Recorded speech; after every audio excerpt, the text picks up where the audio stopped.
지금 이재명 정부의 가장 큰 이슈 중에 하나는 헌법 84조에 대한 이슈인 것 같아요. 어쨌든 어제였나요? 어제 고법에서는 재판을 연기하는 것이 결정이 됐더라고요.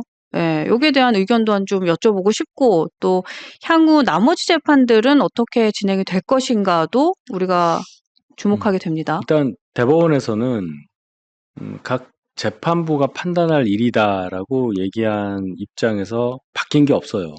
그러면 각 재판부가 이제 5개인데 재판이 5개니까요. 네. 그중에 이제 첫 파기환송심하는 선거법 관련한 파기환송심 재판부 고법에서 저런 판단을 내렸다면 나머지 4개 재판 관련한 재판부에서도 동일한 결론을 내릴 가능성이 커 보여요. 이제 공은 사실 대법원에 가 있어야 됩니다. 대법원에서 뭔가를 확실하게 얘기를 해줘야 되는데 이게 지금 뭐 학설이 어떻고 뭐 다수설이 어떻고 뭐 이런 거보다 뭐 법을 바꾸네 마네 이런 거보다 대법원이 먼저 선언적 의미의 어떤 천명을 해줘야 됩니다. 근데 안 하고 있잖아요. 네, 그렇죠. 그런 가운데 재판이 18일 날 있을 거를 다시 변경한다 하면서 사유까지 헌법 84조에 따른 해석에 따라서 그렇게 한다라고 했다면 네. 했으니까 네네.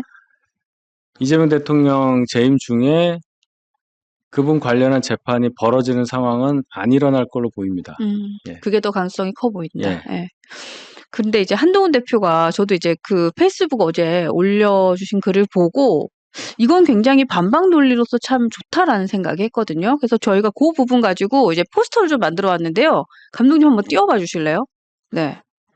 일단 이게 헌법 68조에 보면 대통령도 판결로 자격을 상실할 수 있다라는 이 법조 문항이 있더라고요. 네. 그래서 제가 이걸 보면서 국민의힘에서 사실 내부적으로 좀 싸우고 있을 일이 아니라 이러한 이슈를 좀 찾아서 지금 그 이재명 정부에서의 사안들, 특히나 이재명 대통령의 사법 리스크에 대해서는 국민들도 이게 어느 정도 의구심을 많이 갖고 있는 상황이니까 이 부분을 좀 같이 소통을 하면 좋지 않을까라는 생각이 좀 많이 들어요.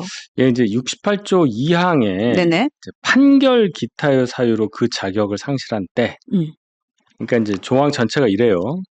대통령이 거류된 때 또는 대통령 당선자가 사망하거나 판결 기타의 사유로 그 자격을 상실한 때에는 60일 이내에 후임자를 선거한다. 이제 이렇게 돼 있죠. 네. 판결이 나오잖아요, 여기 판결. 재판에 따라서 그 자격을 상실할 수 있다. 이제 그런 규정이 헌법에 있으니까 네. 재판에 의해서도 대통령직이 상실될 수 있다는 거를 헌법에서 얘기했는데 왜 재판을 안 하려고 하느냐. 그렇죠. 이제 이런 논리잖아요. 그게 포인트죠. 네. 근데 이제 이게 판결 기타의 사유로 그 자격을 상실한 때라는 그 중요한 구절의 주어가 대통령이냐 대통령 당선자냐. 요걸 좀 볼 필요는 있어요. 이게 그러네요. 이제 뭐 해석이 좀 엇갈릴 수가 있는데 어찌되었건 대통령이든 대통령 당선자든 판결 때문에 자격이 상실된다는 것을 얘기를 했으니 이게 꼭 대통령 당선자에만 해당하는 거냐. 그렇게 뭐 우리가 단정 지을 이유는 없잖아요. 여기에 대해서 더 생각해 볼 만한 상황을 맞네요. 만드는 것이 중요하니까 이 판결이라는 부분이 나와 있다는 거. 이 헌법을 만든 분의 생각에 판결로도 대통령이 날아갈 수 있다는 것을 상정하고 이 법안을 만들었다고 봐야 된다고 저는 주장을 하고 싶은 거니까 네네. 네. 이거는 공론의 장에서 한번 토론에 붙여볼 필요가 있고 그렇다면 더더욱이나 이재명 대통령에 대해서 재판을 막으려 하는 것은 이 논리에 의한다면 위헌이죠. 그렇죠. 예. 예, 맞습니다. 근데 하여튼 저는 이제 이것도 참 약간 속상한 포인트 중에 하나인 거예요. 그러니까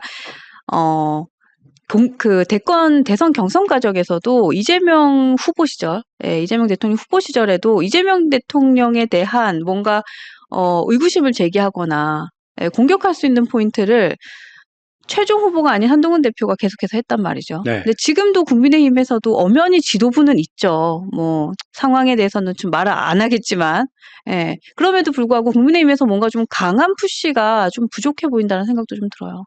목소리는 지금 그 좀 정신이 나오지만. 없어요. 그러니까. 당이. 지금 국민의힘이 저렇게 정신 못 차리고 서로 헤매고 내부에서 싸우고 있으니까 그러니까요. 그러니까 대법원도 입장을 계속 이렇게 후퇴하는 느낌이 들고. 그러니까 국민의힘이 뭔가 좀 강한 메시지를 내주면 저렇게 후퇴할까라는 생각도 좀 하게 돼요. 못하는 상황이라고요. 그렇죠. 예. 예.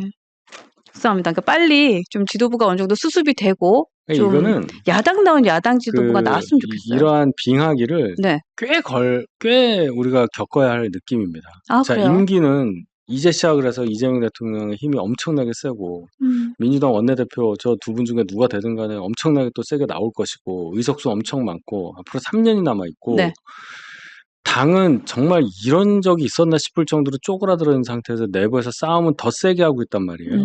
이게 이제 터져야 되는 거예요. 이제 곰띠 골마서 곰따 터져야 되는 건데 아직 터질 때가 안 온 것 같아요. 전 터질 때라고 봤는데 야, 더 그래요?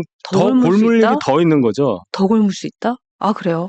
대선 후보 했던 분이 또 나오겠다는 아, 그런 그쵸. 의사표시하고, 그러니까 개파라는 표현이 좀 그렇지만 무리가 3개가 된다 뭐 이런 말까지 있잖아요. 이런 어지러운 상황을 해결할 수 있는 거는 결론적으로 전당대회가 열리는 그 순간, 그때까지는 뭐 우리가 힘들어야 할 거다. 근데 지금 우리가 그거 보고 그래도 좀 반성하면서 전당대회로 좀 정리하자, 이 분위기 갈 것 같았다 하는데, 워낙에 다음 총선까지 시간이 많이 남아있으니까 저항하잖아요. 네, 네. 예, 저항을 합니다.